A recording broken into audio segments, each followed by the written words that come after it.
WMC Memphis, WMFS HD2 Bartlett, Memphis. Part of the Memphis Sports Network with 92.9 FM ESPN. ESPN 790 AM.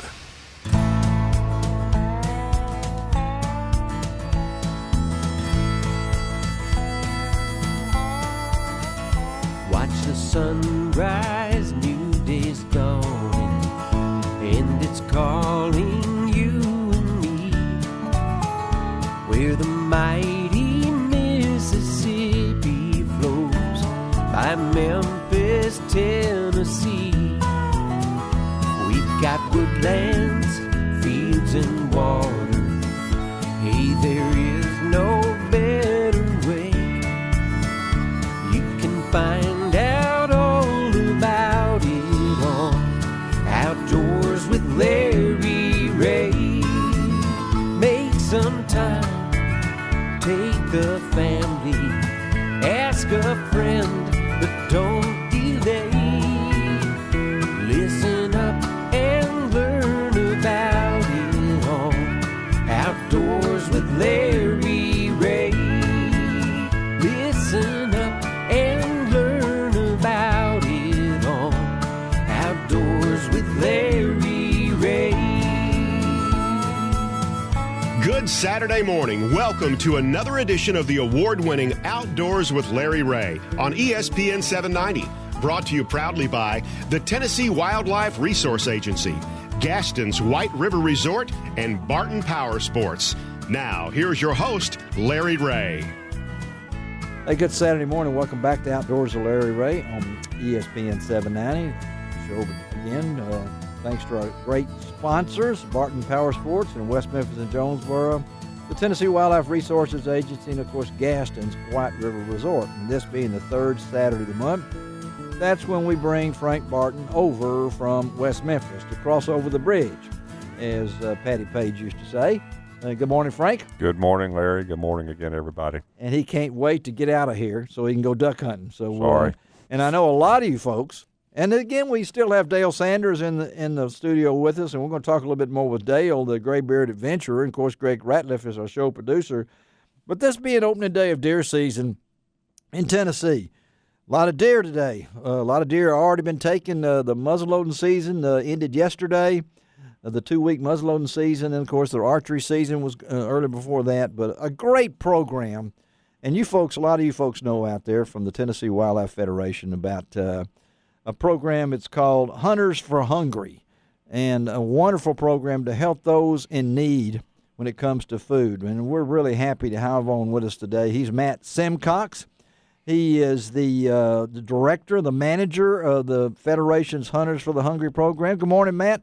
Good morning, Larry. Hey, buddy, we appreciate you being with us. Explain to our listeners out there a little bit about the Hunters for Hungry program. Well, absolutely. Hunters for the Hungry has been in Tennessee since 1998. Wow. And I'll just preface by saying in those 18 years or so, we Tennessee hunters have contributed enough food to feed 4.7 million meals to hungry Tennesseans. Wow. Okay, we're excited this year about crossing over that 5 million meal mark. That's something to be proud of, especially if you're a hunter in Tennessee. Well, tell our listeners how does this work? Well, basically, we work with deer processors all across the state. As of right now, we have 67 counties out of 95 in Tennessee with 82 deer processors in our program. Huh. The way it works is all of our processors are Tennessee Department of Ag certified and inspected, so they ensure the highest quality of finished product. We work with the processors. They charge anybody that wants to donate a deer to Hunters for the Hungry, they charge a discounted rate for that deer. And the good news is this year we have over 60 processors in our program that have funding to take deer absolutely free of charge from the hunter. Wow. And I know in Tennessee we're going to kill 160,000 deer. Absolutely. I mean that's pretty good a figure. And we know that we have a lot of deer, 1.4 million. I don't know who counts them. I've always asked them about that, what our herd is. And I know that we have enough deer hunters to fill Neyland Stadium twice. So Absolutely. So I mean, when you put all those figures together and realize how many deer are killed, and I know I kill 3 to 5 deer to feed my family every year, and then one of those deers is always going to be the Hunters for Hungry program, and that's get people involved in this. So how does the people get the food, the venison from the process? How does that work?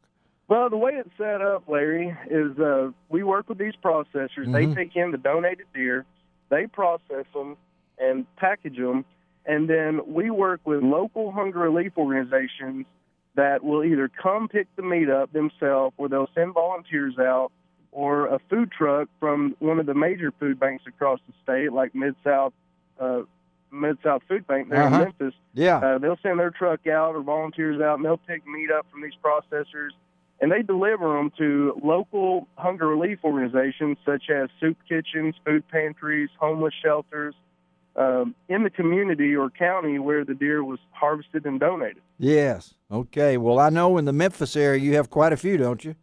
We absolutely do. It's one of our largest areas, and every processor that we have in Region 1 and Region 2 this year has funding. So hunters don't have to worry about looking for someone to pawn that deer off on. They can go on our website at www.tnwf.org and find the nearest processor to them, or to even make things simpler, they can download and open the TWRA's new hunting app from their smartphone. Yeah. And they can click on Hunt, and there's an option on there to find the nearest Hunters for the Hungry processor to you. And it'll pull up the phone's map and show GPS, and it will show you directions and phone number of the nearest Hunters for the Hungry drop-off processor anywhere you are in the state. Well, I know we're coming up on Thanksgiving. A lot of people will be fed by venison by hunters who took that extra step to share what God has given us out there to these people and the needy people. And again, we're talking to Matt Simcox, and Matt has been the Hunters for the Hungry program manager for the Tennessee Wildlife Federation since 2011. And Matt, I know, but and before we let you go, the Tennessee Scholastic Clay Target Program, buddy, you were there when it started. Are you amazed at what's happened? I am. It is. It's a force to be reckoned with. I'll tell you. When you get out there, in particular, when you get out to like our state championship in Nashville, Tennessee, and you see 2,000 to 3,000 kids out there that are the safest, most well-trained athletes. Yes. We call them athletes because they're competing. Yeah. It's amazing just to see what they're able to do and accomplish when they put their mind to it. And that is a great program. There's several schools in Tennessee that's offering scholarships now for shooting programs. Mm-hmm. And you were there. You were there when it started. I mean, you can look back and say that laid the groundwork. But then I also got to say, I don't know what we've done without the federation. I mean, I was 3 years old when the federation started. That tells you how old I am. 1946. I'm almost as old as Dale Sanders over there a little bit. So, but Matt, we appreciate you being on it, buddy. And again, folks, take part in this. Give them that website again, Matt. Yeah, it's tnwf.org, and you can click on any of our programs on there and find out more information. We've got a brand new website. Yeah, you do. Hunters for the Hungry has a lot of information. We've got some exciting things going on this year for deer hunters across the state. We've got a new deer coin that hunters can buy. It's a $50 donation to TWF, tax deductible, and you can take that little token into any processor and redeem it for the free deer donation. So when you go to donate a deer, especially like if a processor doesn't have funds or they run out of money, you can take those coins out. And the great thing about the coins, Larry, is people can buy them, purchase them from us by making a donation to TWF, and then they can give those out as gifts.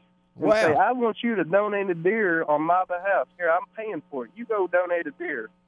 That is So it's cool. a way to get other people involved. There you go, folks. What greater thing at Thanksgiving here? We come to the Christmas holidays, and we are so blessed to be with so many things that we take for granted. And here's an organization that's look into it. Hunters for the Hungry. Matt, thank you, buddy. Matt Simcox, thank you. And tell everybody Yes, hello at the Federation, and we'll stay in touch. Okay, man? All right, I appreciate it, Larry. All right. Thank you, and Thank- good luck, everybody out there. All right, Matt Simcox. Wow. I mean, I love sportsmen who give back. You know it? I mean, whether you're Ducks Unlimited, Delta Waterfowl, whether you're the Wolf River Conservancy, people need to be involved. And Dale, how long have you been with the Conservancy? I mean, Well, I started volunteering with the Conservancy in 2004, and I joined the staff about 18 months ago. 18 months, 2004. You were just a pup back then, right? Yeah, I was only about 70 years old. Yeah, only about 70 years old and everything. So, but we got Dale Sanders in the studio, Frank Barton in the studio also. And I know, Frank, that when you see these kind of things that happen, your place over there is kind of a gathering place for DU and other events. We need to give back, I think. Well, of course. I mean, it's a heritage that needs to be preserved and passed down. And the thing that just tickles me the most is when I see coming into my business when fathers and grandfathers now. Yeah. I say that because Yeah. I have one ready. Yes. And to take him out there. Fact is, we took my son and I took his son, my grandson, out last weekend when we were doing a little bit of work on our. Took him out there. How old is he? In our duck spot. He's 3. He's 3. There you go. And he just he thought that was just so much fun, just riding around out there in the middle of the water on Granddaddy's Ranger. And when Granddaddy jumped out and started wading out there in the water, he just kind of was just amazed. He was, wasn't he? He didn't know you did those kind of anything things. like that. So and then letting him drive it, and so passing that on to the younger generation. Well, yeah, you It's folks. a big thing. Yeah, you folks. If you check in that deer today, And I'm just thinking, a younger generation's got a whole different meaning with Dale over here. yeah, you're the younger generation. I am the younger generation. Hey, for you, That's right. You deer hunters today, if you got a deer to check in, you know where I would take mine. That's the Stengel Brothers outdoor deer processing right there on Highway 64. Look for the big redneck deer stand out in front. Scott Stengel and his 2 kids will be out there processing deer. They can handle 450 deer in one room. They can hang them up for 5 days. Check them out. That's Stengel Brothers Outdoors Deer Processing. Let's take a break. Come right back. Dale Sanders in the studio with us, special guest, and of course, love to have Frank Barton in from the Barton Power Sports on Outdoors with Larry Ray on ESPN 790. Can find out all about it on Outdoors with Larry.